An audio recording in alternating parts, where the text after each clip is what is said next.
Séduction, fausse doctrine, loup ravisseur. Le Nouveau Testament est jalonné d'avertissements concernant la fin des temps. Verset après verset, Jésus et les apôtres ont mis en garde contre l'apostasie, contre le danger de s'éloigner de la vérité et donc de Christ. Bien que ces mises en garde dans la Bible soient omniprésentes, la plupart des assemblées de nos jours cultivent une toute autre idée de ce que doit être la vie chrétienne de la fin des temps.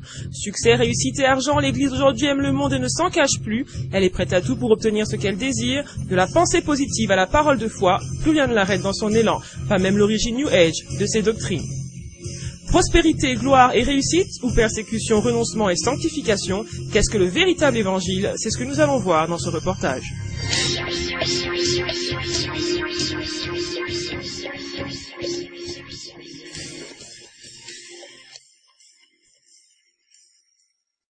Pour mener nos investigations, nous porterons nos regards sur les sites chrétiens francophones parmi les plus visités tels que enseigne-moi.com. Là, nous étudierons minutieusement, vidéo à l'appui, les différentes doctrines en vogue dans les assemblées.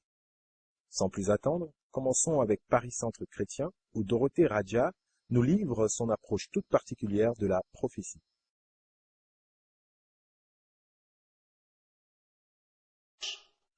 Jésus n'a pas parlé du problème, il a parlé au problème. Et en l'occurrence, il a parlé ici devant tout le monde à un arbre. Est-ce que vous réalisez que Jésus a parlé à un figuier? Est-ce que vous avez déjà parlé à un figuier? Est-ce que vous avez déjà parlé à votre porte-monnaie? Tant mieux. Est-ce que vous avez déjà parlé à vos greniers? Est-ce que vous avez déjà parlé à vos placards? Comprenez que c'est à cela que Jésus s'est adressé. Il a parlé à son problème. Le plan et la volonté de Dieu, c'est que vous soyez bénis. Le plan et la volonté de Dieu, c'est que vous soyez prospères. Le plan et la volonté de Dieu, c'est que vous soyez en bonne santé. Il n'y a pas besoin de poser des questions à ce sujet. Et donc, je vous dis le plus simplement possible, et je vous rappelle le plus simplement possible, que les situations se règlent en face à face. Est-ce que vous comprenez ce que je veux dire? Tant que vous parlez de votre problème, vous n'attaquez pas votre montagne. Vous parlez de votre problème, vous avez conscience de votre problème, vous priez parce que vous avez un problème. Dieu ne nous a pas dit que c'est comme ça qu'on résout les problèmes. Dieu nous a dit que l'on résout les problèmes en parlant aux problèmes, et on leur parle quoi? On leur parle la parole de Dieu, parce que Dieu soutient toutes choses par sa parole. On va faire un premier arrêt pour commenter ce qui a été dit.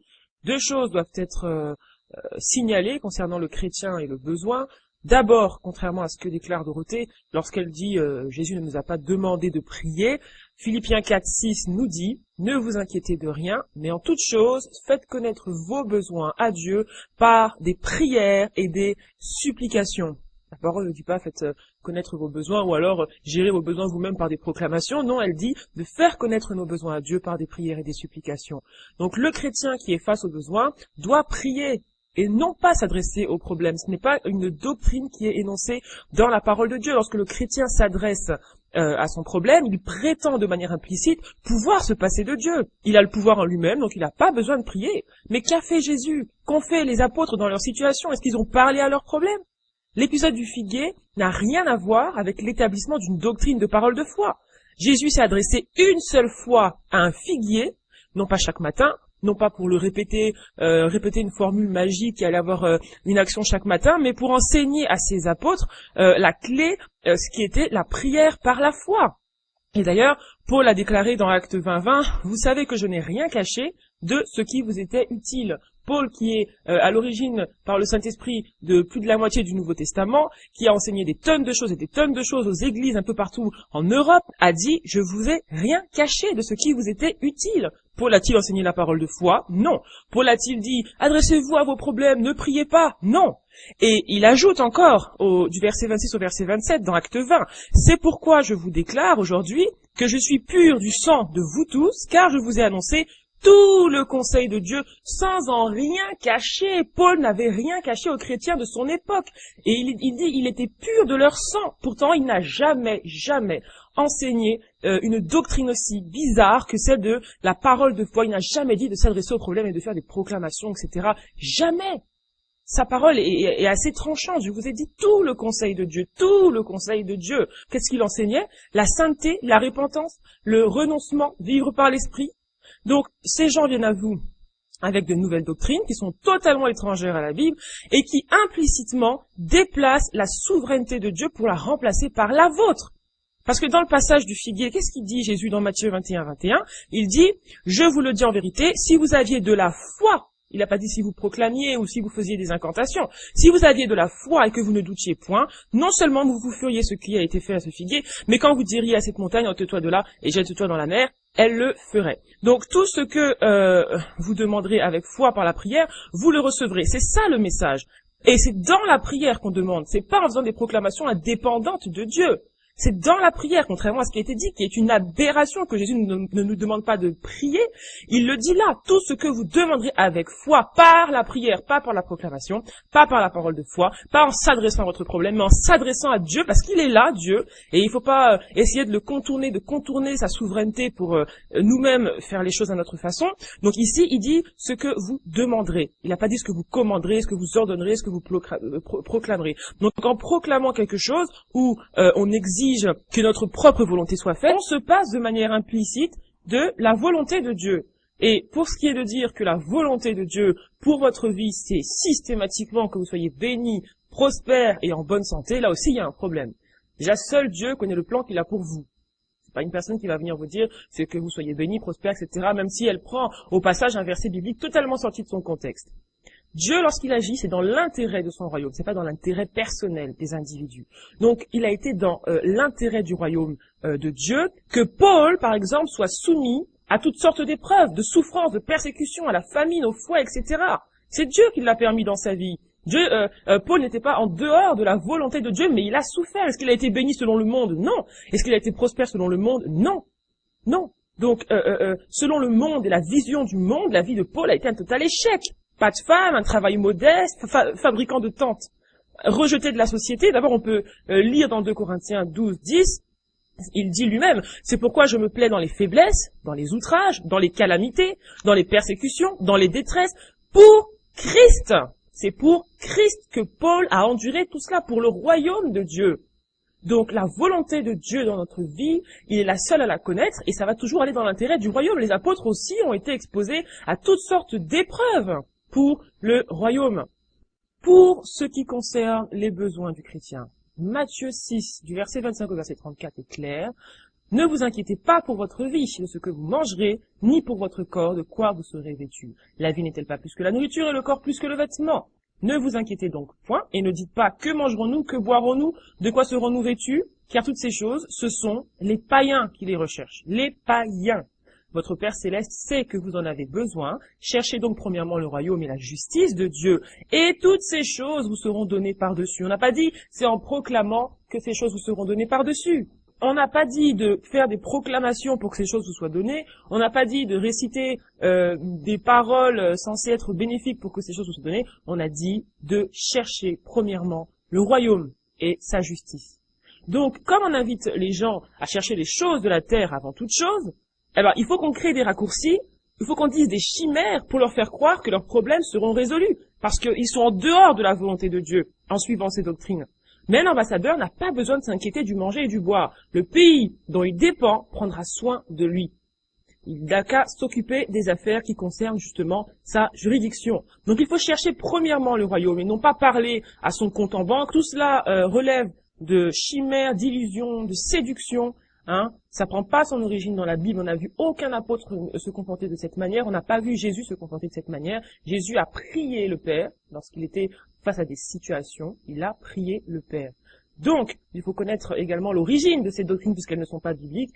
Ces doctrines sont d'origine New Age et je vais vous le prouver. Vous allez voir à s'afficher sur l'écran une page web qui déclare ceci.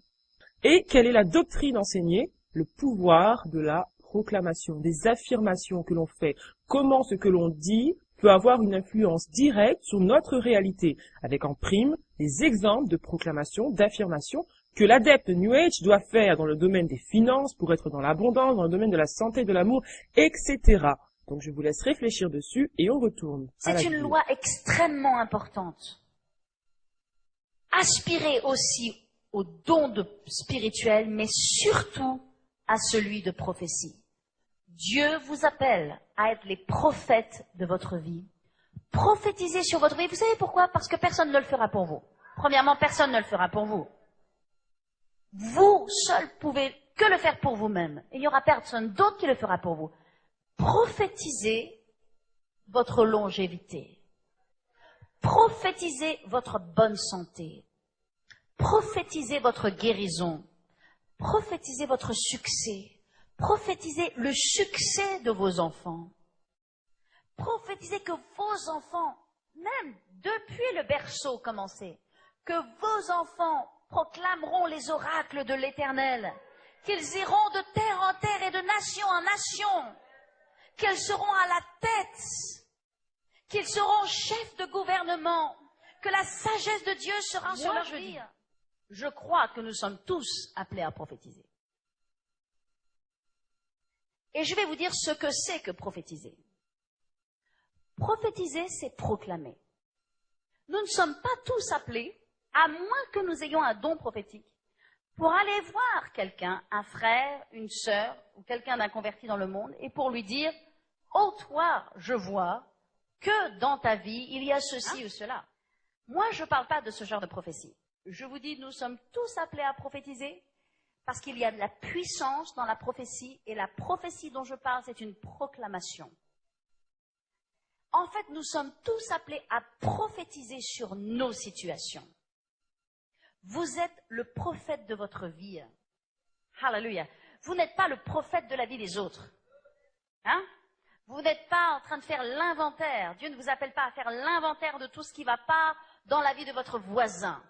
Mais par contre, Dieu vous appelle à être le prophète de votre propre vie et à prophétiser et à proclamer la parole de Dieu sur vos vies et sur vos situations.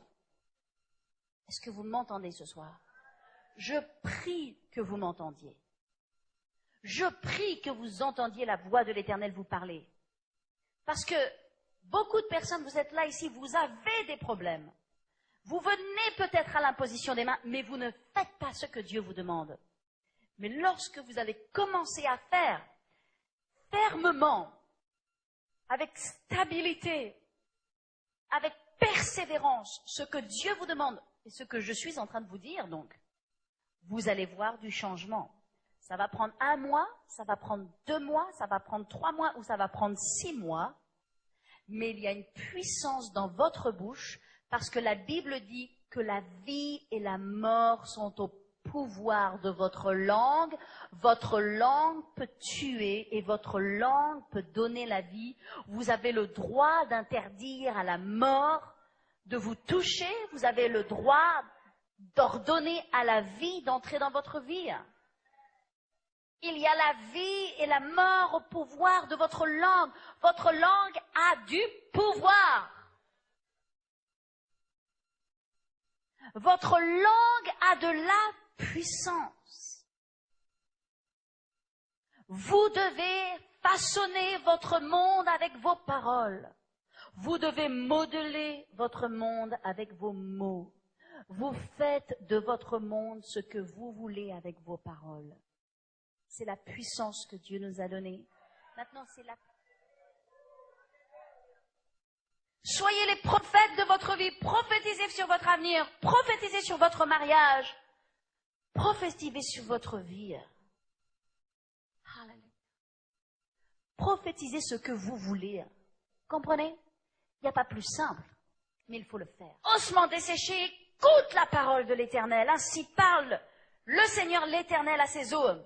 Voici, je vais faire entrer en vous un esprit. Qu'est-ce que vous devez dire à vos situations? Voici, l'Esprit de Dieu entre dans ma situation. La vie de Dieu entre dans mon corps. La vie de Dieu entre dans mes finances. L'abondance de Dieu entre. Etc., etc., etc. Est-ce que vous comprenez? Prenez un livre, prenez un cahier, écrivez ce que vous voulez dans ce cahier. Et le matin, lorsque vous l'ouvrez, c'est pas difficile d'avoir des victoires en Dieu. Le matin, lorsque vous l'ouvrez, vous le déclarez, vous vous enfermez dans les toilettes, Vous vous enfermez dans votre chambre, ou vous enfermez dans la salle de bain, ou vous allez tout seul dans le salon, mais vous prenez votre livre et vous dites ce que vous voulez. Le matin en vous levant et le soir en vous couchant. Faites ça 2 fois par jour. Vous allez voir en combien de temps votre montagne va être détruite. Alors le prophète Ézéchiel dit, je prophétisais alors selon l'ordre que j'avais reçu. Et comme je prophétisais, et comme je prophétisais, et comme je prophétisais, et comme je prophétisais, et comme je prophétisais, alors que j'étais en train de prophétiser, alors que je proclamais sans me décourager, alors que je restais ferme sur la parole de Dieu, alors que je persévérais en fonction, sans me préoccuper des circonstances et de ce qui se passait, de ce que je voyais, alors que je prophétisais, j'ai entendu un bruit. Wouh! Il y eut un bruit dans cette vallée morte d'ossements morts. Il y eut un bruit et voici il se fit un mouvement. Les os s'approchèrent les uns des autres. Je regardai et voici, il leur vint des nerfs, la chair crut tout ce qu'il avait prophétisé a commencé à s'accomplir. Alléluia! Et la chair vint, les nerfs vint, la peau couvrit par-dessus. Alléluia!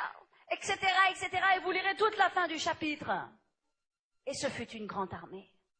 Et ce fut une armée redoutable qui s'est levée. Mes amis, vous êtes le prophète de votre vie. Vous façonnez votre monde par vos paroles.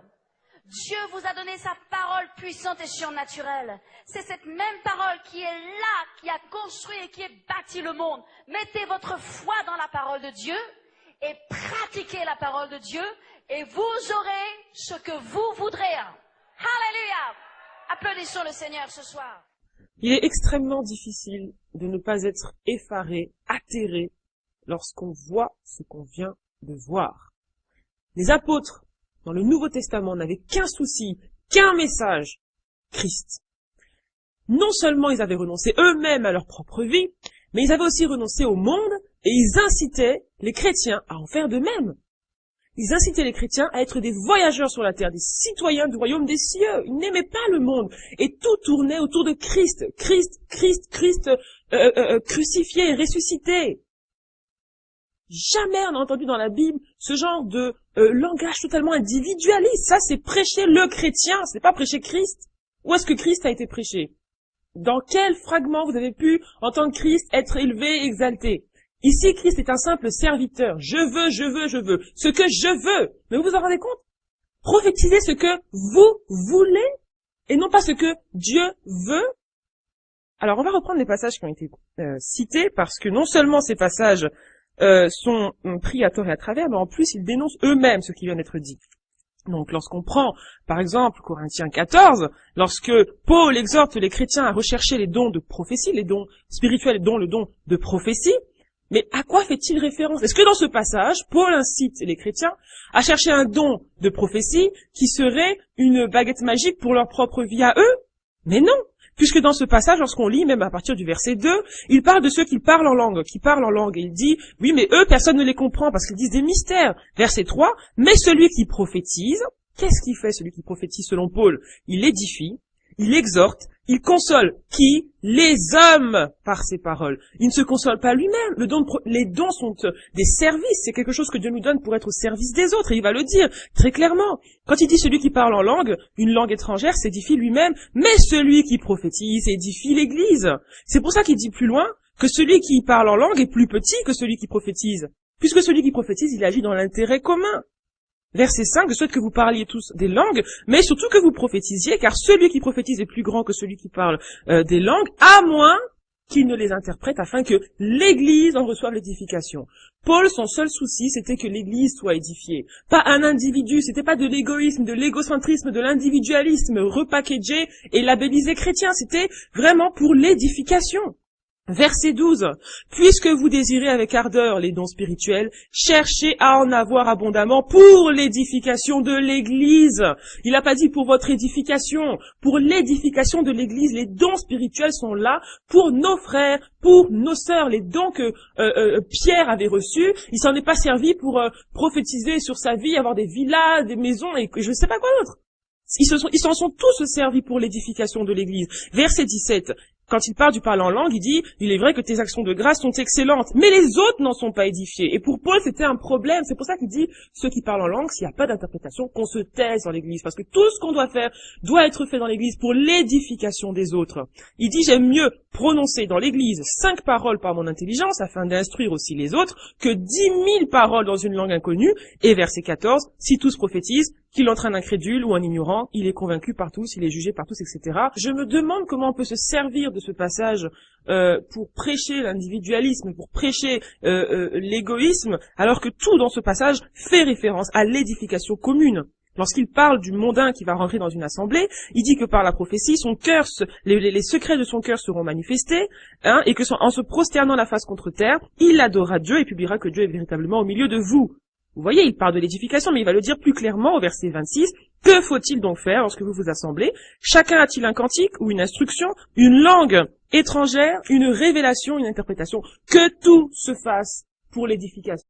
Mais là, on fait son petit marché dans la Bible, on prend un verset par là, un verset par-ci, on en fait tout un mélange qui finalement n'a plus rien à voir avec la cohérence du Nouveau Testament, avec la cohérence de la parole de Dieu. Plus aucun, parce que tout ce passage dont il parle fait référence à l'édification de nos frères et de nos sœurs qui sont à côté de nous. Pourtant, j'ai entendu que personne ne prophétisera sur votre vie, vous n'êtes pas appelés à prophétiser.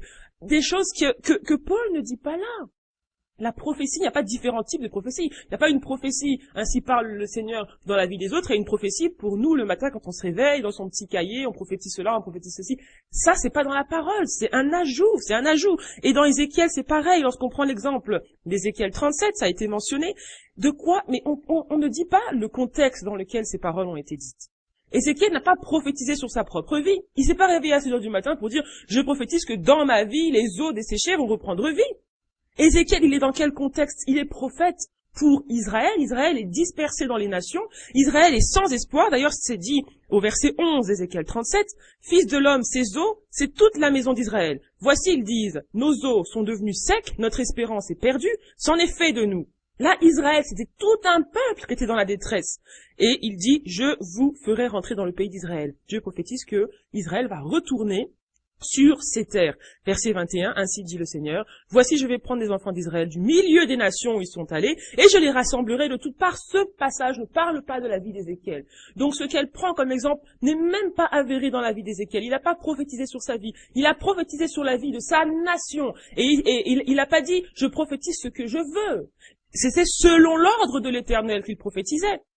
Il a pas dit ainsi parle Ézéchiel, je prophétise les finances, l'abondance. Il a dit ainsi parle l'Éternel et il a prophétisé ce que Dieu voulait. Il faut prophétiser ce que Dieu veut. La prophétie, c'est parler sous inspiration divine, c'est pas parler sous inspiration charnelle, c'est pas réaliser ses rêves de gloire en disant des incantations le matin en se réveillant. Ça n'a strictement plus rien à voir. Si vous relisez Ézéchiel 37, si vous relisez Corinthiens, vous allez voir que tout parle de l'édification. Dans Ézéchiel était un prophète qui a édifié son peuple en prophétisant sous l'inspiration divine.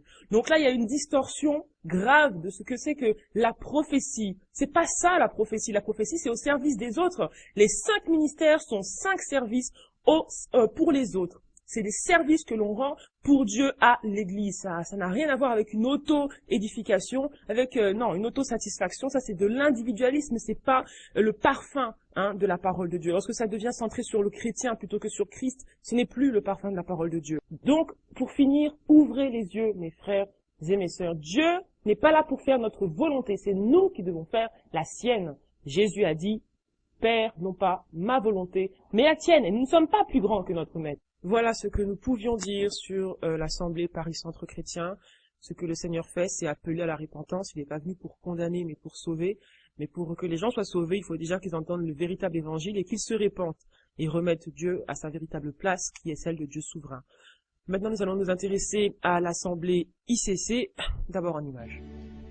Est-ce que tu peux regarder à quelqu'un à côté de toi, à gauche et à droite, et lui dire simplement, c'est bien de contempler un modèle original.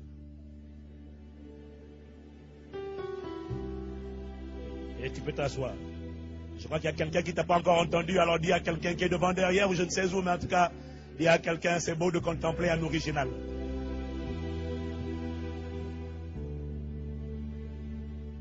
Un chef-d'œuvre, un modèle unique, un modèle parfait. Tu ne sais pas où regarder, regarde-moi. Un chef-d'œuvre de Dieu. La Bible dit, lorsqu'il a fini le chef-d'œuvre de la création, la Bible dit que l'Éternel se dit en lui-même, cela est très bon. Il parlait de moi. Alors, arrêtons-nous d'abord là. J'aimerais qu'on éclaircisse un point très important.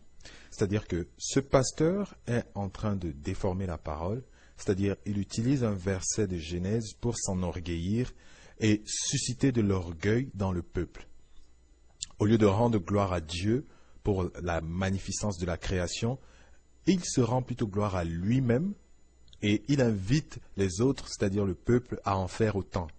Donc, avant qu'on ne continue, j'aimerais déjà qu'on remette les choses à leur place, c'est-à-dire qu'on remette les pendules à l'heure, en s'attardant un peu sur la création en Genèse, et parce que ce passage est l'un des passages clés qui sont utilisés pour bâtir la doctrine de l'homme en tant que souverain sur la terre, de l'homme en tant que roi, de l'homme en tant qu'image ou reflet de Dieu, ou encore de l'homme même carrément en tant que Dieu sur la terre. C'est le fondement d'une doctrine américaine appelée le royaume maintenant, le Kingdom Now, et qui est diffusée par des pasteurs américains tels que Kenneth Hagin, Kenneth Copeland, Maurice Cerullo. Alors, Genèse 1 au verset 27 nous dit, « Dieu créa l'homme à son image, à l'image de Dieu il le créa, homme et femme il les créa. » Alors, lorsque la Bible dit que nous avons été créés à l'image de Dieu, cela n'a absolument rien à voir avec notre nature physique. Ça n'a rien à voir avec une quelconque puissance que nous avons. La Bible dit par exemple en Genèse que nous avons été faits à partir de la terre, notre corps physique. Alors Dieu n'a pas été fait à partir de la terre puisque c'est lui qui a créé la terre. Donc, créé à l'image de Dieu signifie que l'homme a acquis un esprit. Et cela est décrit en Genèse 2 au verset 7. C'est-à-dire que Dieu insuffla la vie en l'homme. Parce que l'homme était comme un cadavre. Il avait été tiré de la terre et c'est tout. Il n'y avait rien d'autre. Alors la Bible déclare que Dieu est esprit et nous avons une ressemblance spirituelle avec Dieu. Dieu est saint et nous a appelés à être saints comme lui, comme cela est mentionné dans la parole. Adam, par son péché, est mort spirituellement, c'est-à-dire il a été séparé de Dieu. Lui et toute sa descendance dont nous faisons partie. Et Jésus est venu pour restaurer la vie à notre esprit, afin que nous puissions à nouveau vivre par l'esprit, que nous puissions à nouveau être en communion avec Dieu, que nous puissions à nouveau vivre dans la sainteté grâce à l'esprit de Dieu, pour être à l'image de Dieu, à l'image de Christ, par cet esprit-là. Et c'est pour ça que la Bible dit que nous devons naître de nouveau pour entrer dans le royaume de Dieu. Romains 8, 29 dit, « Car ceux qu'il a connus d'avance, il les a aussi prédestinés à être semblables à l'image de son Fils. » Et c'est un processus qui est continu à partir du moment où nous sommes nés de nouveau, parce que c'est confirmé en Éphésiens 4, versets 11 à 13, et il a donné les uns comme apôtres, les autres comme prophètes, les autres comme évangélistes, les autres comme pasteurs et docteurs, pour le perfectionnement des saints en vue de l'œuvre du ministère et de l'édification du corps de Christ, jusqu'à ce que nous soyons tous parvenus à l'unité de la foi et de la connaissance du Fils de Dieu, à l'état d'homme fait, à la mesure de la stature parfaite de Christ. Donc, je voulais m'attarder dessus pour que les gens ne soient pas séduits par cette doctrine où subtilement ils vont insérer le venin mortel où ils font croire à l'homme que nous sommes Dieu, que nous sommes comme Dieu, nous devons régner, nous sommes des rois et c'est ce que nous devons faire sur la terre.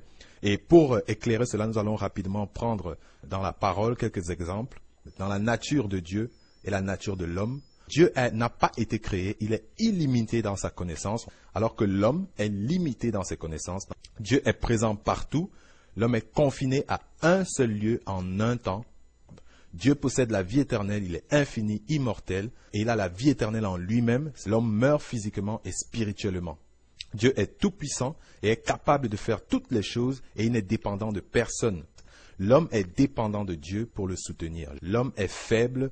Dieu est le créateur de toutes choses et pourtant l'homme ne peut rien créer. Tout ce qu'il peut faire, c'est utiliser les matériaux que Dieu a placés à sa disposition. Et je pense que nous allons passer de bons moments dans sa présence. Je sens dans mon esprit qu'il y a tellement de personnes qui vivent mal, soit leur état de célibataire, Et il y a aussi des gens qui sont mariés et qui ont bien fait d'être là. Et je suis toujours amusé par les gens qui ne sont pas là, mais qui vont toujours passer leur temps à se plaindre. Ouais, ça ne va pas.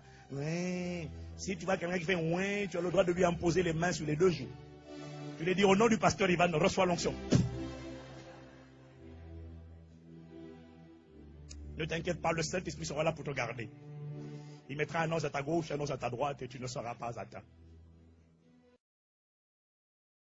Alors, nous en sommes arrivés à un tel point d'apostasie dans l'Église que le pasteur peut se permettre tout et n'importe quoi et il s'inquiète même pas de la réaction du public.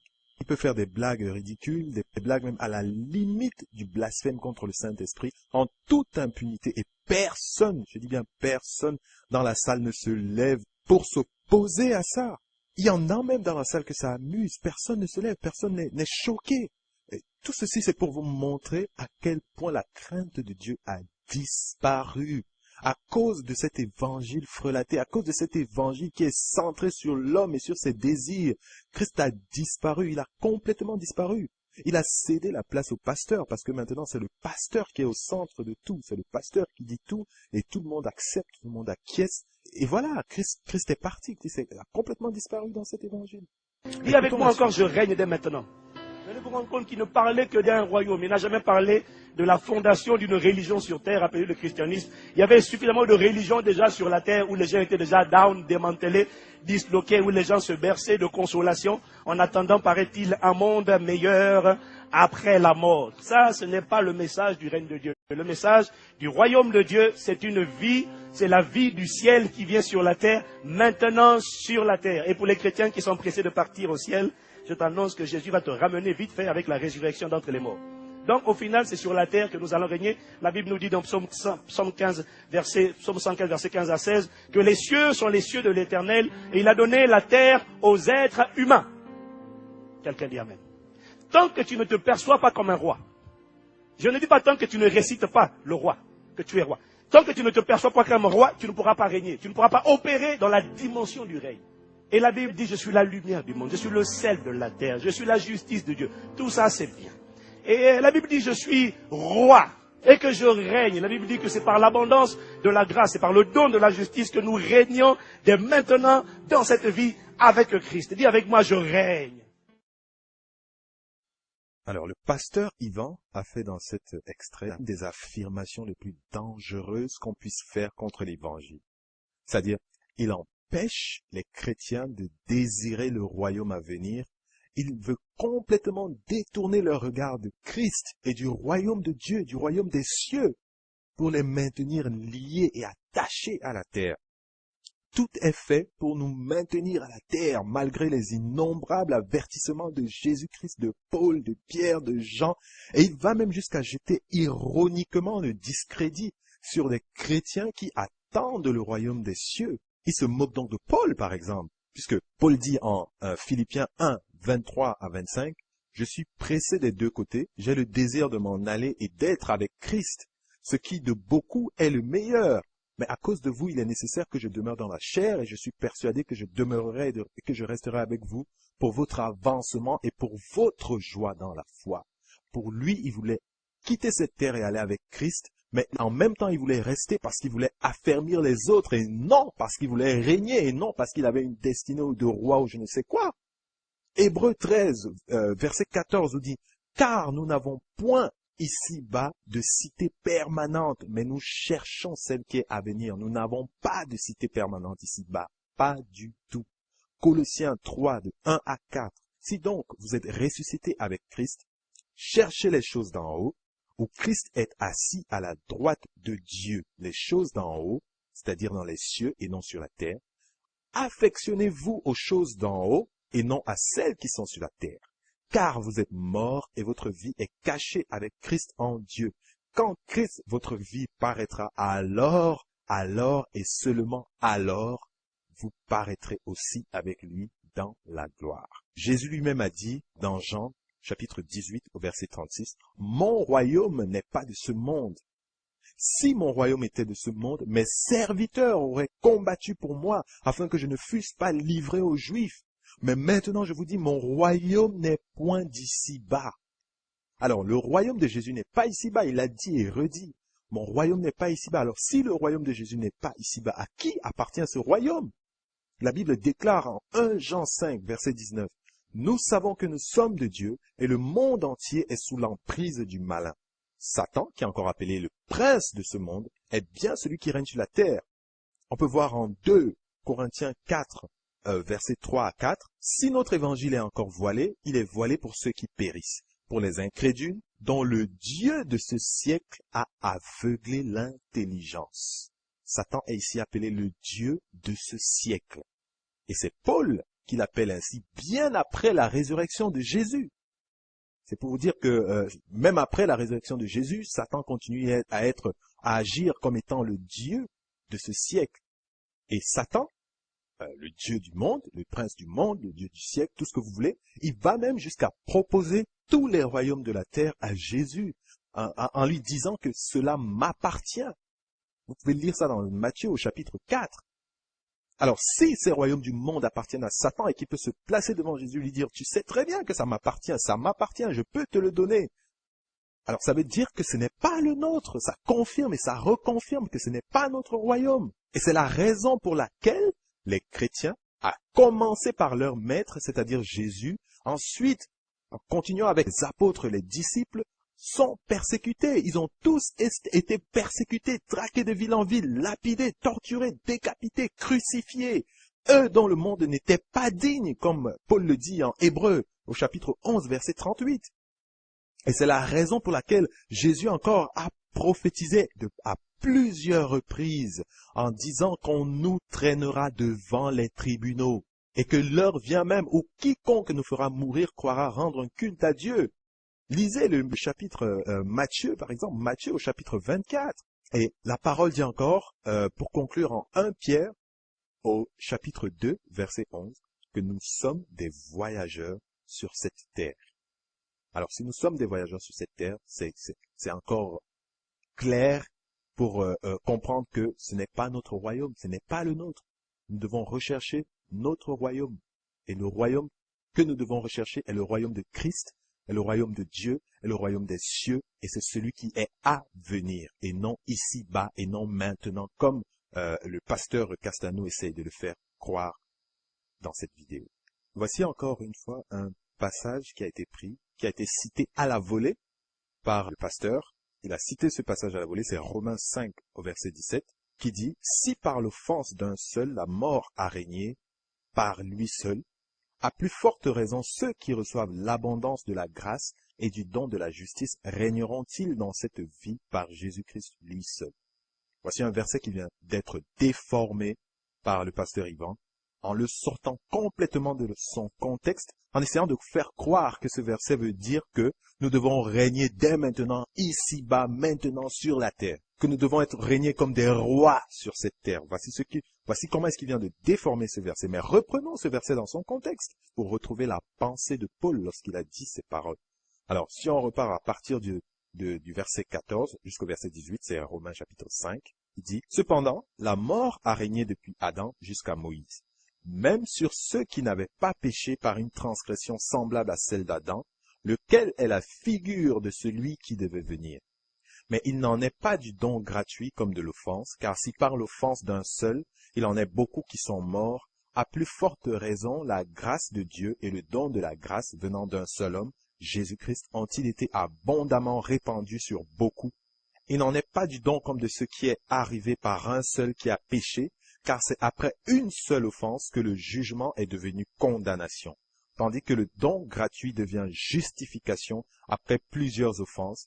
Alors si par l'offense d'un seul, la mort a régné par lui seul, à plus forte raison, ceux qui reçoivent l'abondance de la grâce et du don de la justice régneront-ils dans la vie par Jésus-Christ lui seul. Ainsi donc, comme par une seule offense, la condamnation a atteint tous les hommes, de même, par un seul homme, par un seul acte de justice, la justification qui donne la vie s'étend à tous les hommes.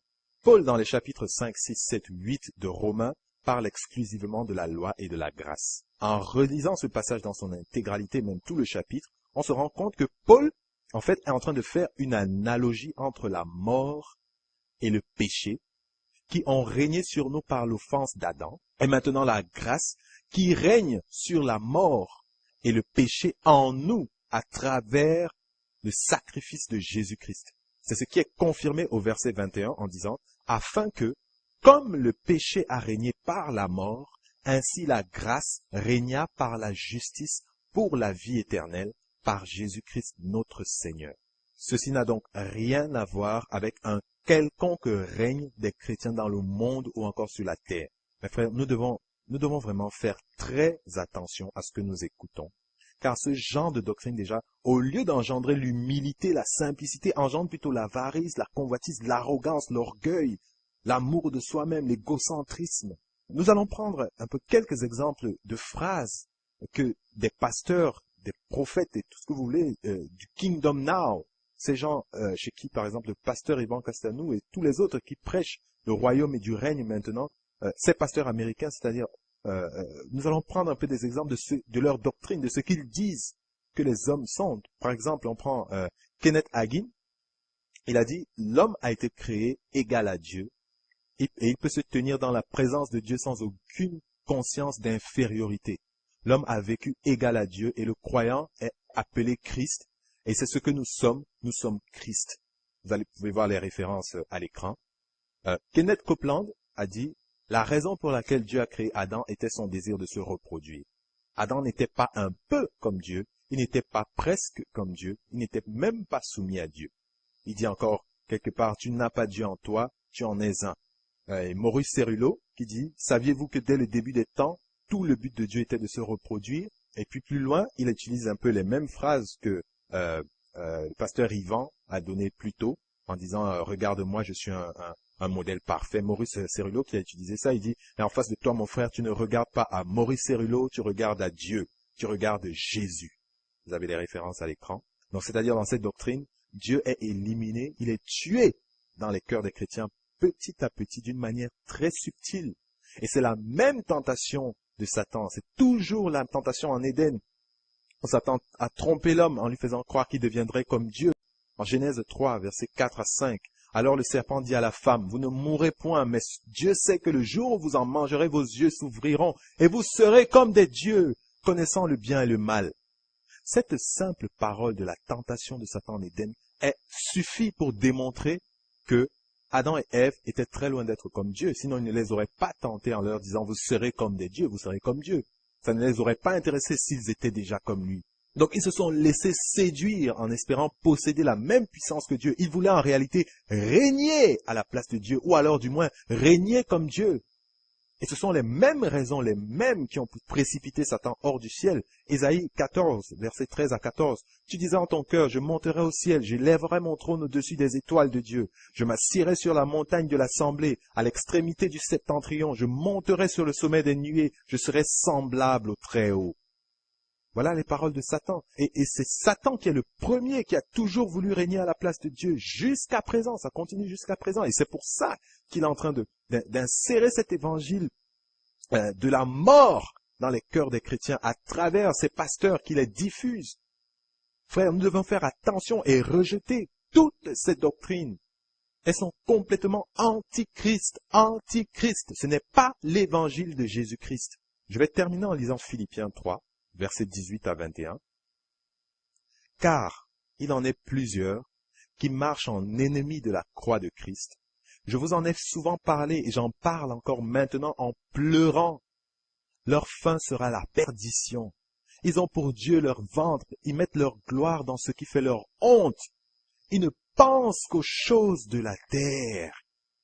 Mais notre cité à nous est dans les cieux. Notre cité à nous, frères, est dans les cieux et non sur la terre, d'où nous attendons aussi comme sauveur le Seigneur Jésus-Christ qui transformera le corps de notre humiliation en le rendant semblable au corps de sa gloire. Frères et sœurs, voilà l'espérance que nous avons en tant que chrétiens, voilà l'espérance, voilà l'évangile de Jésus-Christ. Voilà l'évangile de Jésus-Christ, c'est à ça que nous sommes appelés. Nous sommes appelés à attendre le Seigneur, à nous sanctifier chaque jour, à enlever de nos pensées les choses de la terre pour être focalisés uniquement sur Christ, focalisés uniquement sur le ciel.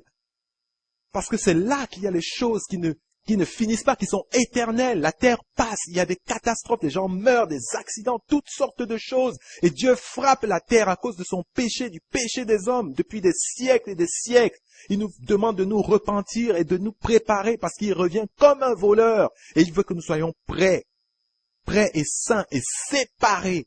Séparés. Saint signifie séparer. Nous devons nous séparer du monde, séparer de toutes ces choses, car elles sont vouées à la perdition.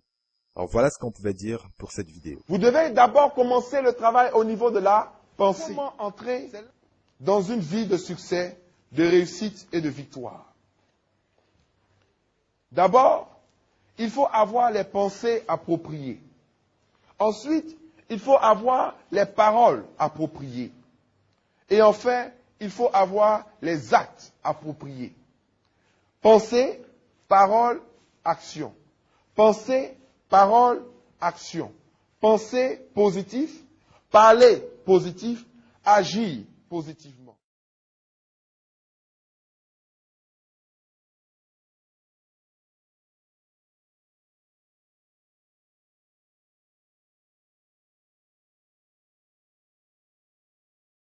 Il dit, car tu te répandras à droite et à gauche. Tu vas te multiplier. Tu vas te multiplier. Notre Dieu est le Dieu de la multiplication. Il est le Dieu de l'abondance. Le diable, lui, il vient pour pouvoir soustraire, pour pouvoir diviser. Mais Dieu, lui, il vient pour ajouter et pour multiplier. Nous devons nous élargir. Nous devons chercher à nous développer. Nous devons rechercher le succès. Nous devons rechercher la réussite. Dieu ici est en train de dire, recherche le succès, recherche la réussite, recherche le développement, développe-toi. Un passage de l'Évangile dit ceci, que celui qui veut garder sa vie la perdra, mais celui qui la perd à cause de moi la retrouvera. Il ne faut pas se mettre dans une position où on essaie de garder le peu qu'on a. Il faut se mettre dans une position où on essaie toujours de conquérir et de gagner et d'accroître ce qu'on a. C'est la meilleure manière de combattre. Parce que si vous vous concentrez sur le fait de conserver le peu que vous avez, vous allez le perdre. Mais si vous vous concentrez plutôt sur le fait d'accroître ce que vous avez, au pire des cas, vous allez conserver ce que vous aviez. Joseph était un homme de succès. Vous prenez Néhémie, qui a rebâti, qui a bâti des villes, était un homme de succès. Vous avez Abraham. La Bible dit qu'il était riche, qu'il était très riche en or, en argent. Abraham était aussi puissant que des rois. Un individu, sa maison était aussi puissante que des royaumes, que des États. Abraham devait parcourir des kilomètres et des kilomètres dans sa propriété. Il avait des centaines d'esclaves, des centaines de personnes à son service. Abraham était riche, mais Abraham était néanmoins l'ami de Dieu. Vous avez l'apôtre Paul, qui était un homme qui a eu du succès, qui a eu de la réussite. Pourquoi? Parce qu'il a influencé toute l'Europe. Ils disent que la réussite n'est pas spirituelle. On pense que l'humilité égale pauvreté. Alors que les Écritures sont remplies de personnes qui ont du succès. Lorsque vous voyez la vie de Joseph, c'est quelqu'un qui a eu du succès.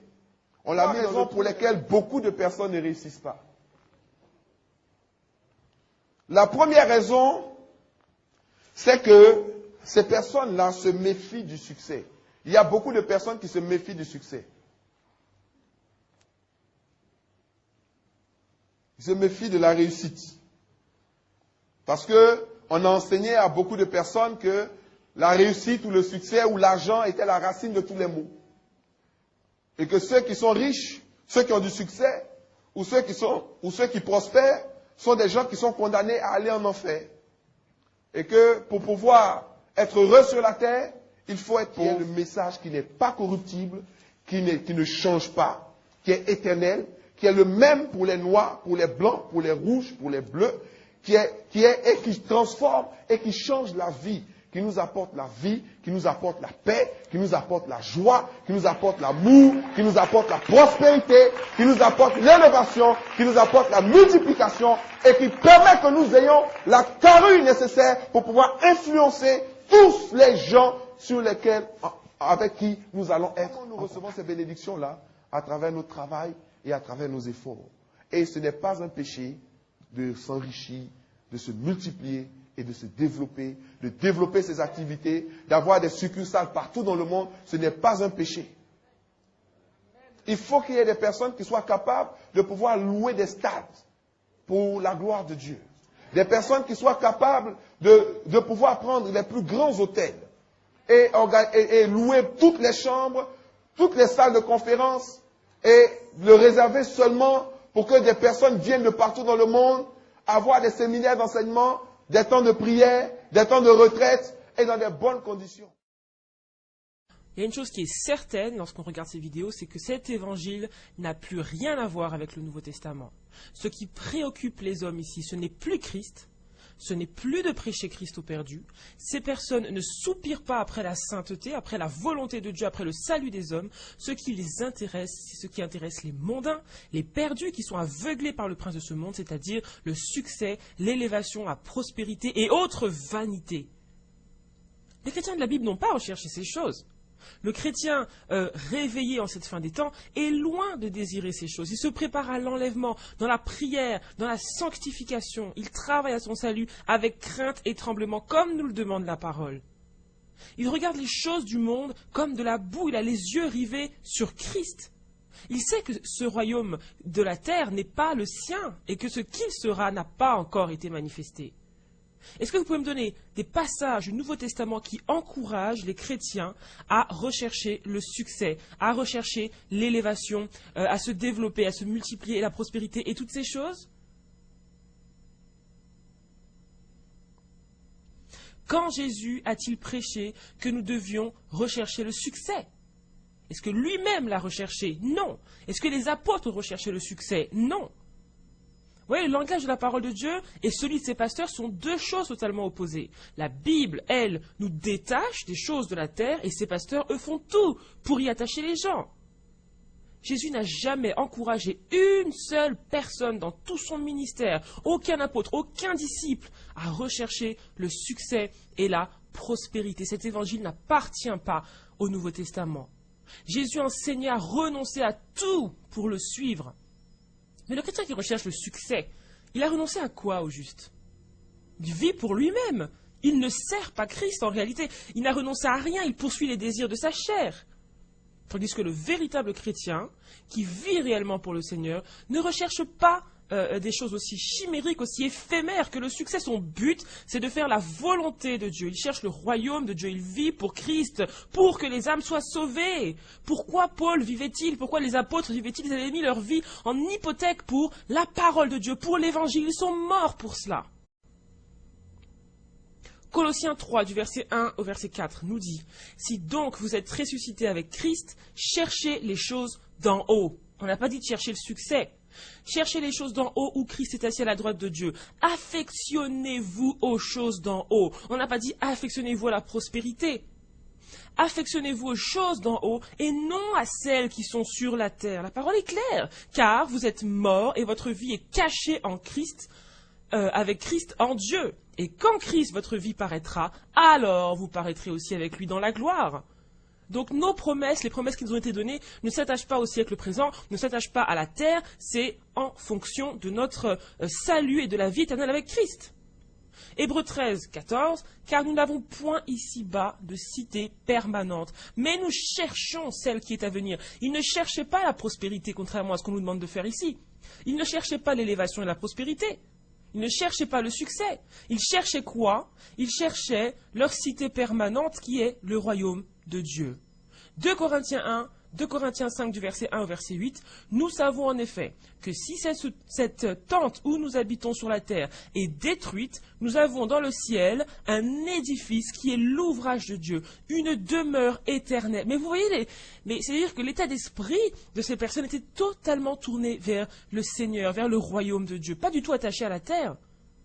Ainsi nous gémissons dans cette tente, désirant revêtir notre domicile céleste. Vous voyez la préoccupation des premiers chrétiens? Le domicile céleste. Si du moins nous sommes trouvés vêtus et non pas nus. Car tandis que nous sommes dans cette tente, nous gémissons, accablés, parce que nous voulons, non pas nous dépouiller, mais nous revêtir afin que ce qui est mortel soit englouti par la vie. Et celui qui nous a formés pour cela, c'est Dieu, qui nous a donné les arts de l'esprit. Nous sommes donc toujours pleins de confiance, et nous savons qu'en demeurant dans ce corps, nous demeurons loin du Seigneur, car nous marchons par la foi et non pas par la vue. Nous sommes pleins de confiance et nous aimons mieux quitter ce corps et demeurer auprès du Seigneur. Est-ce que vous voyez le déphasage qu'il y a entre le langage de la parole de Dieu et le langage de ses pasteurs? Est-ce que vous voyez dans quel état d'esprit les apôtres étaient? Le ciel, le ciel, le ciel, le royaume, Christ, Christ, le royaume. Alors qu'aujourd'hui, le souci de ces pasteurs, c'est la terre, la terre, la terre, et rien que la terre. Ils aiment les choses du monde plus que les mondains eux-mêmes. Pourtant, la Bible est claire, hein, ceux qui aiment le monde sont ennemis de Dieu.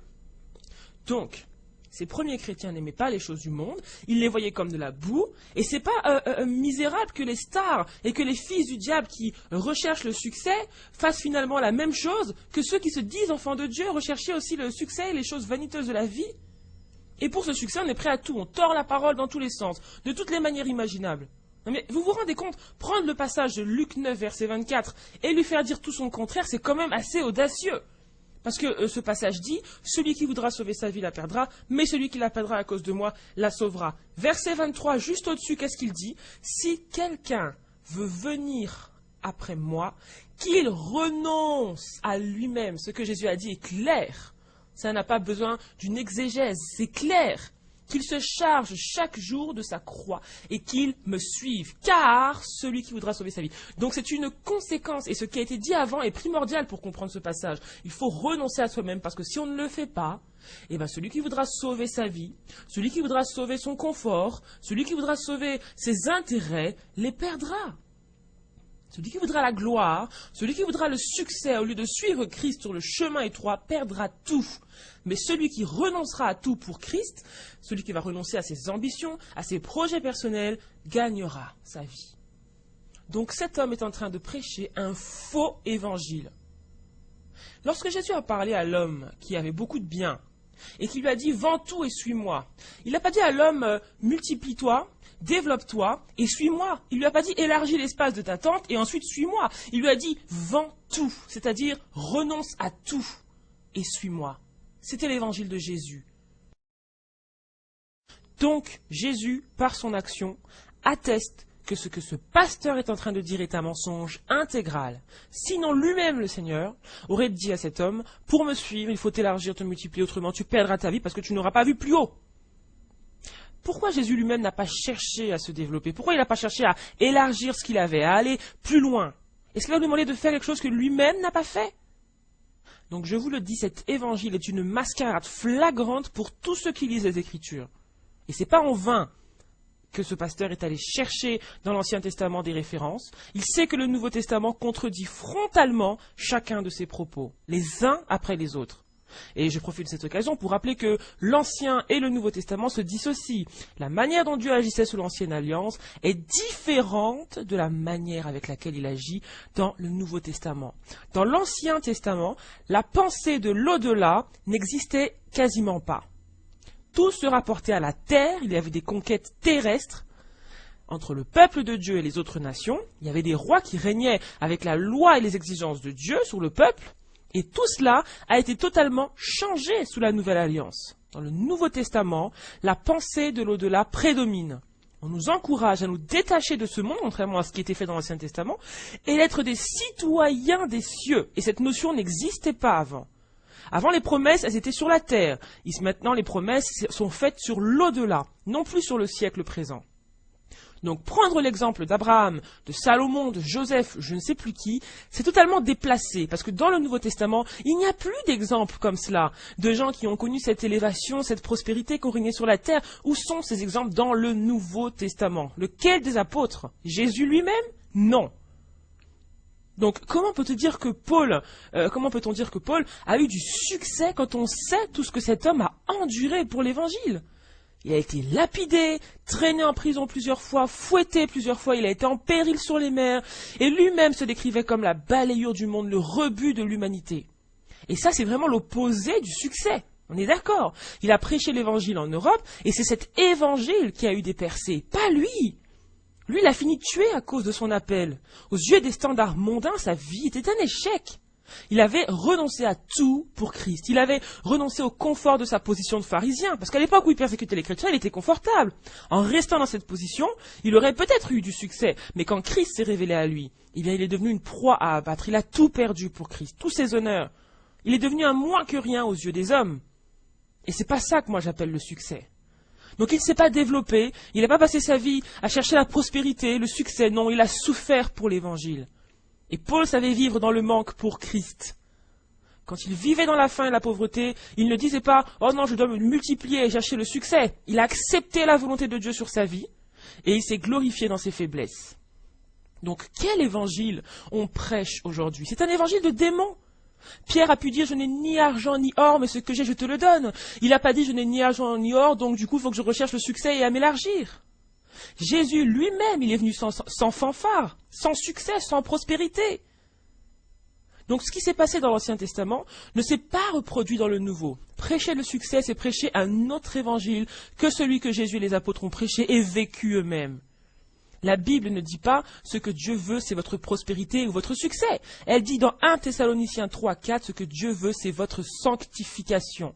On n'a pas dit sans succès, nul ne verra la gloire de Dieu. Mais on a dit sans sanctification, nul ne verra la gloire de Dieu. Donc on ne peut pas rechercher les deux en même temps, simplement déjà parce que saint veut dire mis à part. Et on ne peut pas servir deux maîtres.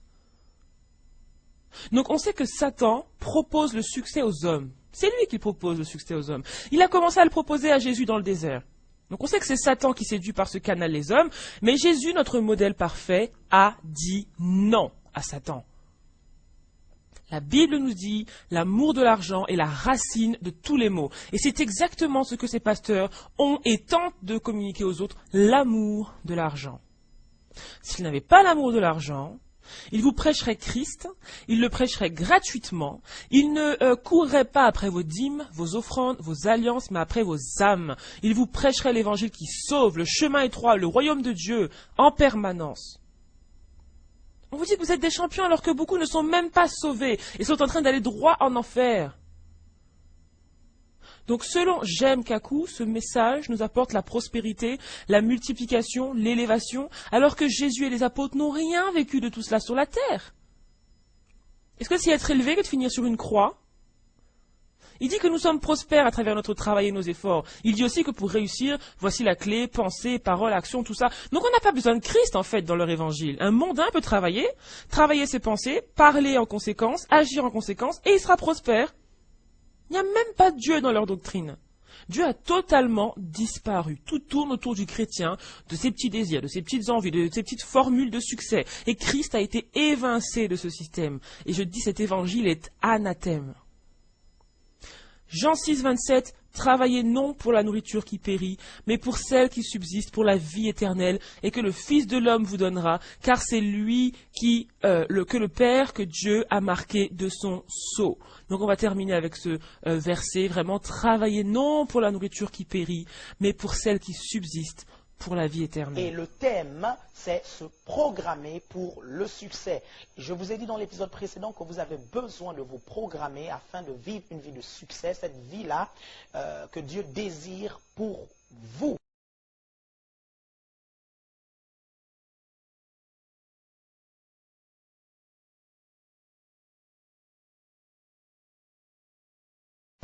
J'ai une bonne nouvelle à t'annoncer, mon frère. Si tu renouvelles ta pensée, si tu vois le futur positivement, Dieu va intervenir dans ta vie en fonction de ce que tu as pensé ou imaginé. Il faut tirer du logos un rhéma. Because from the logos you need to take a rhema. Dès le moment où vous avez le rhéma, And as soon as you have this rhema, cette assurance, this assurance, cette conviction this conviction, qui envahit votre esprit, which just overcomes your spirit, selon laquelle ce verset-là, il est pour toi. according to which it says that this verse is for you, Et tu peux t'en accaparer et l'appliquer dans telle and you situation. can take it and apply it in this situation. Dès le moment où tu l'as, From the moment that you have it, bien aimé, quel que soit ton no problème, matter what your problem is, il y aura la solution. there will be Alors ce pasteur dit, il suffit de choisir un verset dans la Bible et de l'appliquer dans sa vie et automatiquement les problèmes vont se résoudre. Ce qui est très subtil parce qu'il sait déjà premièrement que En allant dans la Bible, on peut prendre n'importe quel verset, le sortir de son contexte et lui faire dire tout et n'importe quoi. On peut lui faire dire ce qu'on veut parce qu'il est pris hors de son contexte. Un verset peut être une petite phrase qui n'a rien à voir avec ce que nous sommes en train même de traverser dans notre vie, mais il suffit de l'apprendre et de l'appliquer comme le pasteur le dit, et cela va magiquement résoudre les problèmes dans notre vie. Nous devons noter déjà que cela est anti-biblique. Deuxièmement, il ne parle pas de prière, c'est-à-dire la notion de prière est complètement inexistante. La notion de volonté de Dieu est complètement inexistante. On ne cherche pas la volonté de Dieu, on ne cherche pas à marcher selon l'Esprit de Dieu. On ne prend même pas la Bible pour être édifié, on prend la Bible pour chercher le verset qui va marcher. C'est malheureux parce que ça ressemble étrangement aux pratiques occultes. C'est de la même manière que les sorciers et les occultistes utilisent les grimoires, des textes qui vont appliquer dans leur situation et magiquement ça résout les problèmes. Voilà ce à quoi ce pasteur veut nous amener, veut amener le peuple de Dieu à pratiquer. Pourtant, comme nous l'avons dit précédemment, dans Matthieu 6, verset 31-32 et Philippiens 4, verset 6, lorsque nous avons des problèmes, nous avons des besoins, nous devons les faire connaître à Dieu, par la prière, par des actions de grâce, et lui, comme un père, prendra soin de nous, il saura nous donner ce dont nous avons besoin au moment où nous en avons besoin.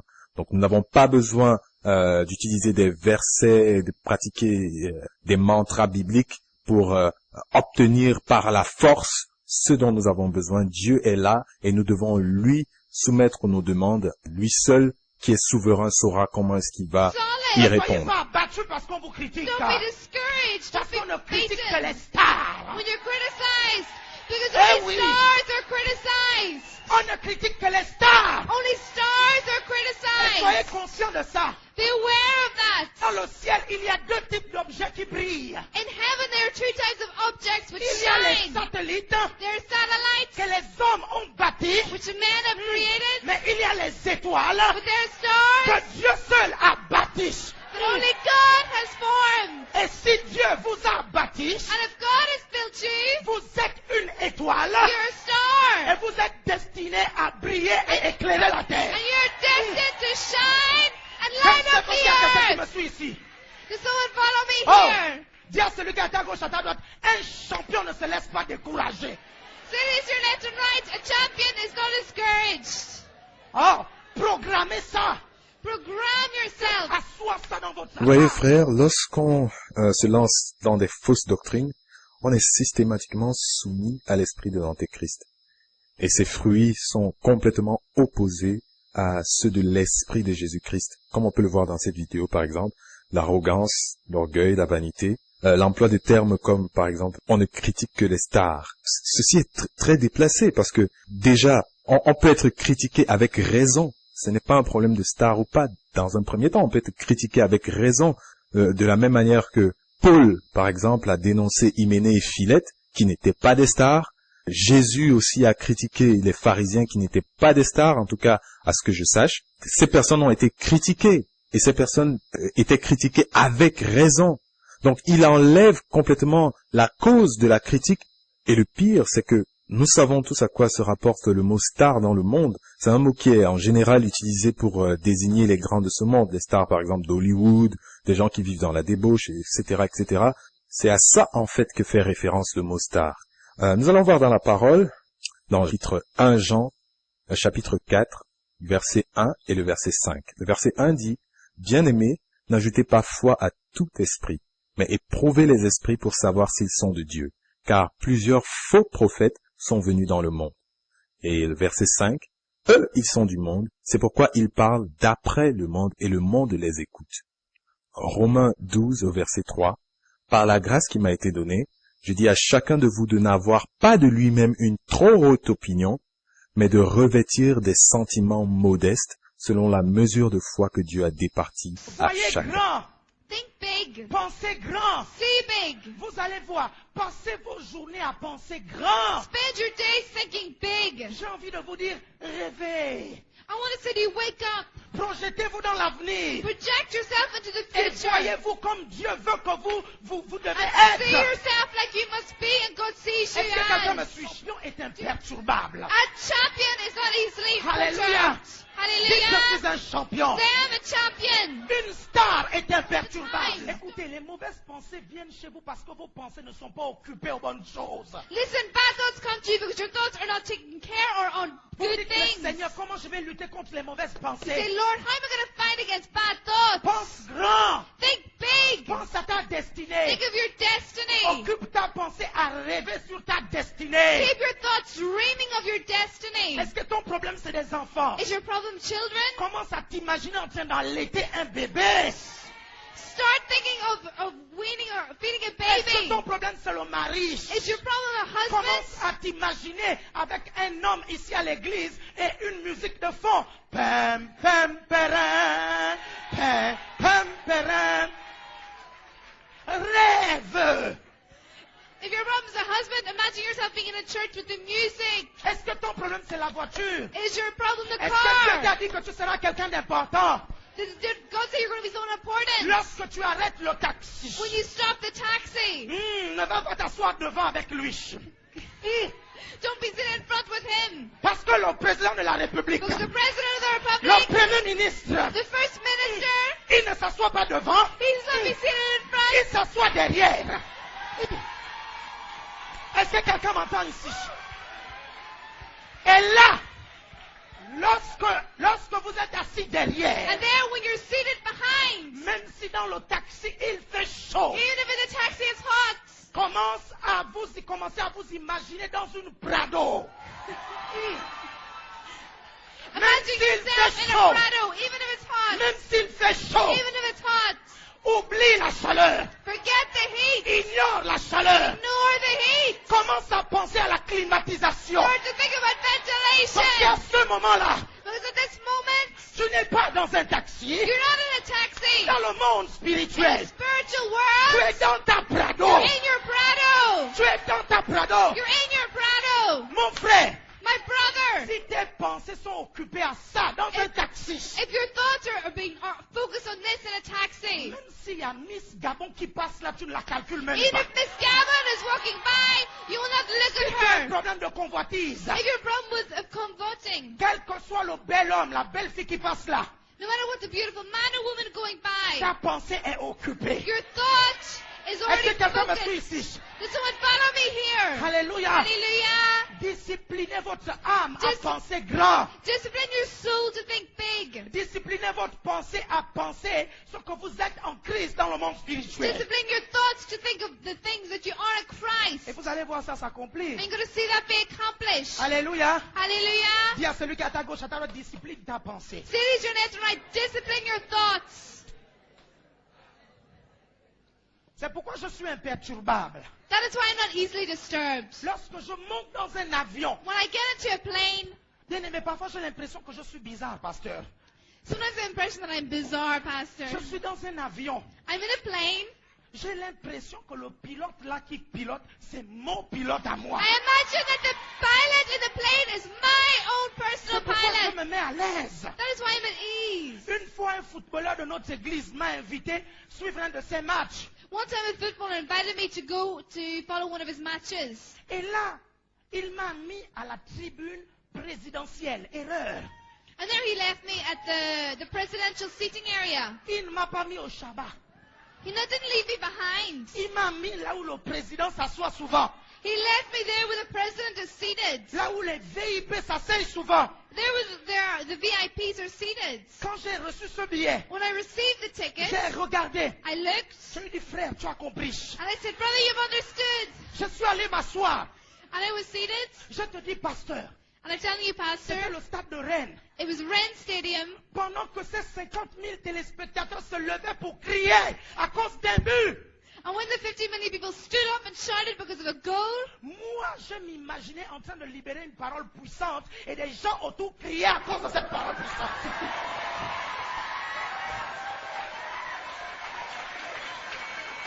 Et je me suis dit, oh, je suis quand même un peu bizarre. and I imagined myself and saying a powerful word and these people jumping up for me. Pendant tout le match, During the whole match, pendant que les supporters criaient, while the supporters were crying, shouting, moi j'étais convaincu I was convinced qu'ils criaient parce que j'étais en train de prêcher la parole. Je vais prendre un extrait d'un article qui est paru sur le blog de Il revient bientôt, qui décrit assez aisément et clairement la situation catastrophique de nos assemblées. Je cite, « Les églises sont devenues des rendez-vous de psychanalyse collective au centre desquels un homme, quelquefois éloquent, manipule un manuel appelé Bible, inconnu du grand public. Public qui écoute sagement ce qui lui semble être une série de légendes et de récits épiques datant des temps anciens. Ils ne connaissent rien de Dieu, mais écrivent dans leur carnet les recettes miracles de leur guérison interne, financière et sentimentale. Recettes totalement compatibles avec le péché. On ne vient pas à l'église par intérêt pour Dieu, mais par intérêt pour soi, pour son potentiel, pour ses ambitions. C'est de cette manière qu'on a rempli les méga-churches au sein d'un monde en pleine mutation où chacun cherche une place au soleil. Dans l'individualisme le plus assumé, on a créé un Jésus sur mesure qui ne demande rien et qui donne tout, qui satisfait docilement les désirs les plus égoïstes et primitifs et dont la volonté peut être monnayée. Ainsi les églises sont pleines de perdus qui cheminent docilement vers l'enfer, Bible en main, avec des Alléluia puissants et d'étranges scènes de transe collectives en guise de crédibilité.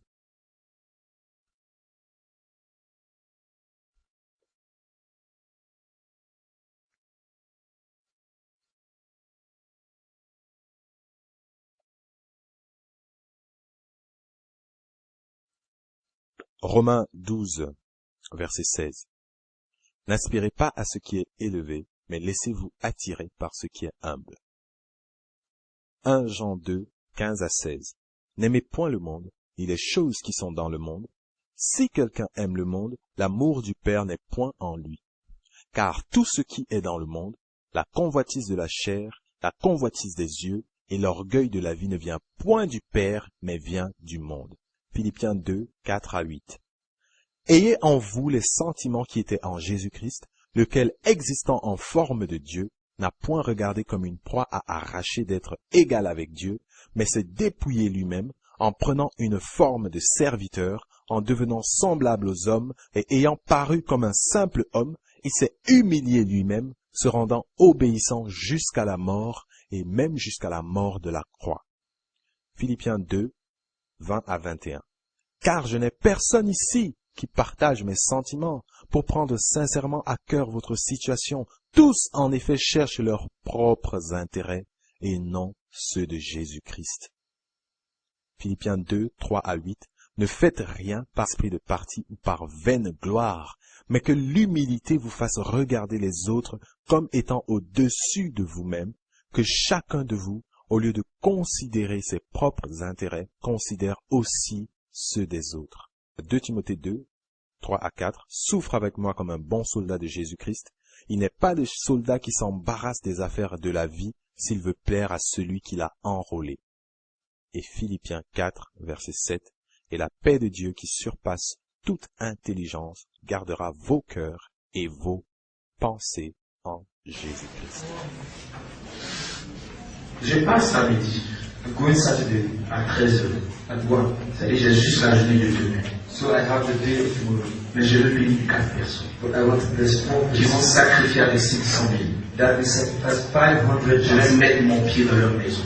I'm going to put my foot on their houses. Tomorrow. Un miracle va rentrer dans mon famille. A miracle will take place in your house. Si Dieu te parle maintenant, lève-toi et viens. God is talking to you now. Rise up and come.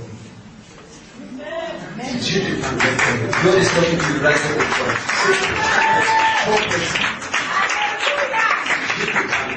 God is talking to you now. Rise up and come. J'appelle Catherine. I'm waiting for a phone call. C'est une femme. It is a woman. Dieu t'a posé pour lui dans ton cœur. God is very good. C'est quelqu'un qui veut bien, force, bien. Il y a des défis qu'il faut lancer. Il y a des challenges that you have to. Il y a des défis qu'il faut. Il y a quelqu'un qui s'appelle, viens quand même. On a dit 4, mais il faut, souvent il y a des bénédictions, il faut forcer. Des assemblées blessées, il faut être forcé cette ligne. Il faut être violent. Il dit, tu dis violent. Je vais rentrer prophétiquement chez vous. I'm going to enter in your house. C'est-à-dire, je ne vais pas rentrer de manière normale. I'm not going to enter in a Je normal vais way. rentrer avec les yeux de l'aigle. I'm going to enter with the eyes of the L'aigle est le symbole, est l'animal prophétique du prophète. C'est-à-dire, c'est le symbole du prophète. Je vais venir avec les animal animaux. of the prophet. Tout ce que Dieu va me révéler, je vais. Anything that God is going to reveal me, I'm going to tell you. Parce qu'il est prêt pour ça. Are you ready for it?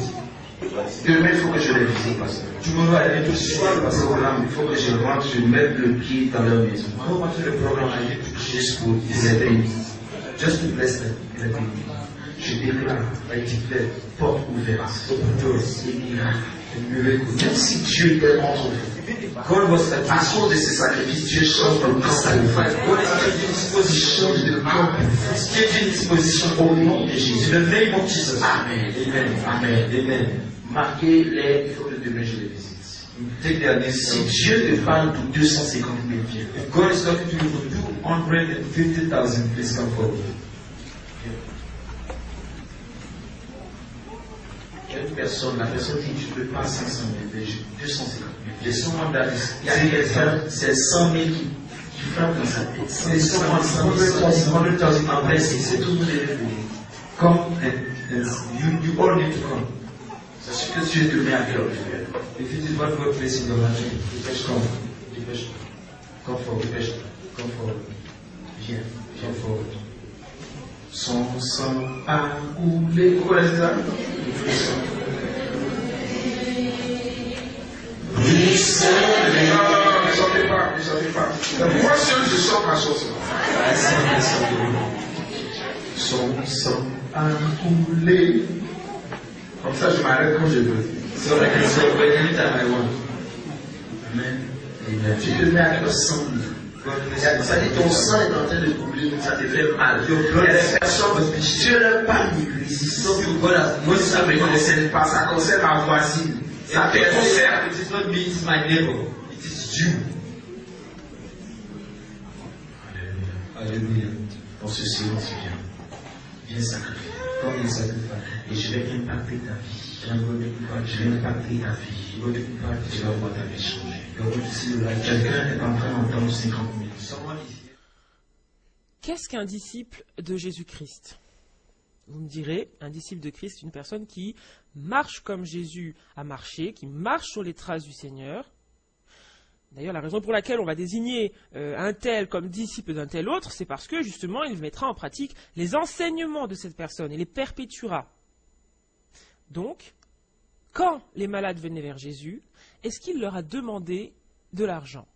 Parce que là, dans cette vidéo, on est face à un individu qui se prétend de Christ, qui se revendique de Christ, disciple du Seigneur. Marche-t-il comme Jésus a marché? Quand est-ce que Jésus, pour accorder une délivrance, une guérison, a fait des enchères? Quand est-ce qu'il a monnayé les miracles? Jésus le Maître, parce qu'on se souvient que nous sommes tous censés être des imitateurs, des disciples. On doit imiter ce que Christ a fait. Christ a-t-il demandé de l'argent à un lépreux, à une personne malade, à une personne possédée, avant de faire une délivrance? Jamais. Jamais. Lorsque les gens venaient voir Jésus pour leur dire de prier pour eux, pour lui dire de prier pour eux, ou pour un des membres de leur famille, tout ce que Jésus demandait, c'était la foi. Même à l'homme riche, il a dit, vends ce que tu as et donne-le aux pauvres. Il n'a pas demandé que cet argent lui revienne, il a dit de le donner aux pauvres. Et vous pouvez voir au travers de cela que l'évangile qui est prêché dans cette vidéo est un évangile maléfique. Il n'a pas dit à l'homme riche, fais un sacrifice financier et l'onction qui est sur ma vie te délivrera. Non, non, non, non, ça ne s'est jamais passé avec Christ. Ce n'est pas le parfum de Christ, ce n'est pas l'enseignement de Christ, ce n'est pas l'attitude du Christ. Même les apôtres, quand on disait, quand la parole nous dit que les gens venaient déposer l'argent à leurs pieds, est-ce qu'ils disaient, venez nous donner l'argent, et comme on a côtoyé Jésus, on va prier pour vous, et l'onction qui est sur nous va vous bénir? Est-ce qu'on a entendu les apôtres dire ça un jour? Pourtant, ils avaient vu Jésus, ils avaient mangé avec lui, ils l'avaient côtoyé. Donc, s'il y en a qui devaient parler d'onction, on aurait pu se dire, bon, bah, comme ils l'ont côtoyé, forcément. Pierre, est-ce qu'il a dit à quelqu'un, moi j'ai mangé avec Christ, il a soufflé sur moi, donne-moi de l'argent, vraiment l'onction qui est sur ma vie va te bénir, te délivrer, ou je vais venir prier chez toi parce que je suis quelqu'un de particulier. Tu comprends, j'ai vu Christ. Jamais, jamais dans la parole de Dieu. Acte 4, du verset 33 au verset 35. Les apôtres rendaient avec beaucoup de force témoignage de la résurrection du Seigneur Jésus, et une grande grâce reposait sur eux tous, car il n'y avait parmi eux aucun indigent, aucun pauvre, c'est-à-dire, tous ceux qui possédaient des champs ou des maisons les vendaient, apportaient le prix de ce qu'ils avaient vendu, et le déposaient aux pieds des apôtres, et l'on faisait des distributions à chacun selon qu'il en avait besoin. On s'est servi de ce passage pour mentir au peuple, pour dire qu'il n'y avait aucun pauvre, donc c'était la prospérité, donc il y a des recettes pour la prospérité, alors faites des alliances, des semences, etc. Non! La raison pour laquelle il n'y avait pas d'indigents au milieu d'eux est simple, elle est décrite ici, ils s'entraidaient. Ils ne semaient pas, hein. Ils ne faisaient pas des alliances anti-pauvreté comme un mondain irait voir un marabout pour éloigner le mauvais sort de sa vie. Non, ça n'existait pas dans le langage du Nouveau Testament. Ils donnaient les uns aux autres, ils s'entraidaient. C'était ça leur état d'esprit, c'était ça l'une des clés. On aime bien faire des livres, les 7 clés de ceci, les 10 clés de cela. L'une des clés de leur, entre guillemets, prospérité, j'appellerais pas ça comme ça, simplement, ils avaient de quoi subvenir à leurs besoins, eh bien, c'était l'entraide. C'est ça qui les prévenait de la pauvreté. C'était pas d'aller dans des assemblées pour écouter des recettes miracles, faire des sacrifices financiers à un homme. Non. Donc si les chrétiens aujourd'hui partageaient les uns avec les autres, eh bien, ils ne seraient pas dans le besoin. C'est pas la peine d'aller écouter des évangiles chimériques. Regardez comment aux États-Unis, par exemple, les faux pasteurs sont prospères. Il y a de l'argent dans l'Église, hein, parce qu'ils sont millionnaires, ils roulent carrosse avec l'argent des chrétiens. Et pourtant, ces chrétiens se plaignent perpétuellement d'être dans le besoin. Mais si tout cet argent avait été investi dans le corps de Christ pour aider les uns et les autres, eh bien, cet évangile de prospérité n'aurait même pas pu éclore puisqu'il n'y aurait pas de besoin particulier au milieu de nous. Donc c'est totalement absurde, on a renversé l'évangile, on l'a tordu dans tous les sens, on vous fait courir après des choses dont vous n'avez même pas besoin. Ce dont vous avez besoin, c'est de revenir à la parole et de vivre cette entraide, ce partage, cette générosité. Galates 6 nous dit, Galates 6 verset 10, pratiquons le bien envers tous et surtout envers les frères en la foi. C'est aussi simple que ça, hein. C'est pas la peine d'aller donner 200, 500, 1 million de francs CFA à un escroc. Alors que dans ces assemblées, comme celle qu'on vient de voir, on va donner 500 000 francs CFA à cette personne, mais si un frère de l'Église exprime un besoin, a un blocage quelque part au niveau des finances, est-ce qu'on va sortir cet argent pour lui, sans en avoir d'intérêt en retour? Est-ce que les frères et les sœurs, qui souvent ont des besoins, des difficultés, sont aidés par ces personnes qui font de gros chèques aux hommes de Dieu, entre guillemets? Cet homme-là, il est rentré avec sûrement plus de 4 millions de francs CFA, hein. Donc il y avait de l'argent. Et pourtant, dans ces assemblées, souvent un peu démunies, beaucoup de gens souffrent, beaucoup de gens sont dans les besoins. Donc vous voyez, c'est plus le même évangile, c'est plus le même Christ, c'est plus le même esprit.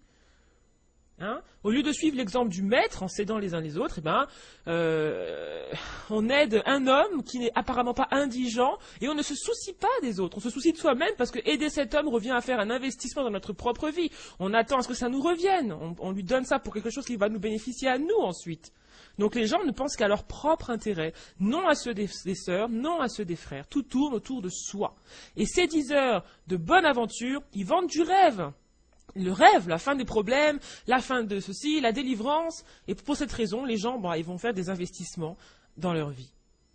Mais où est cet argent face à la détresse humaine?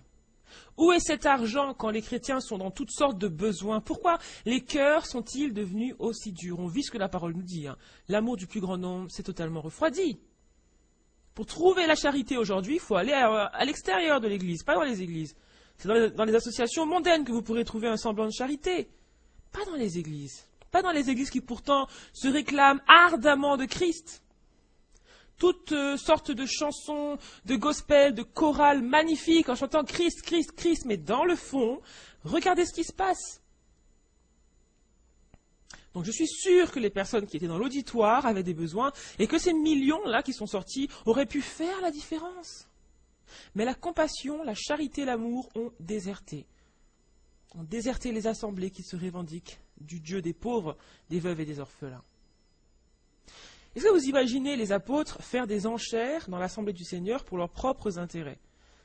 Les apôtres, on l'a lu, lorsque on leur mettait l'argent aux pieds, ils redistribuaient à chacun selon les besoins. Ils ne gardaient pas pour eux. Ils ne gardaient pas pour leur prospérité, leur succès et leur rêve de gloire. Ils n'en avaient plus. Il gardait pas cet argent pour s'acheter des futilités matérielles, des beaux costumes, etc. L'homme de Dieu, non. Tout était au service de l'évangile. Donc de telles pratiques relèvent de la synagogue de Satan, ce n'est pas dans la parole de Dieu. Jésus a dit, beaucoup diront Seigneur, Seigneur, et je leur dirai, je ne vous ai jamais connu. Mais comment voulez-vous que Jésus connaisse une église aussi égoïste, aussi méchante, aussi égocentrique, centrée sur elle-même, intéressée aux choses du monde? Si dans nos vies, il n'y a pas d'amour, il n'y a pas de compassion, pas de générosité, on a beau se revendiquer de Christ avec la plus grande ardeur qu'on voudra, mais Jésus ne nous connaît pas. Beaucoup connaissent Jésus, mais lui, il ne les connaît pas. Simplement parce que Jésus et sa parole font un, et là, on se rend compte que la parole a été totalement sacrifiée, abandonnée au profit de rêves, de chimères, d'illusions collectives.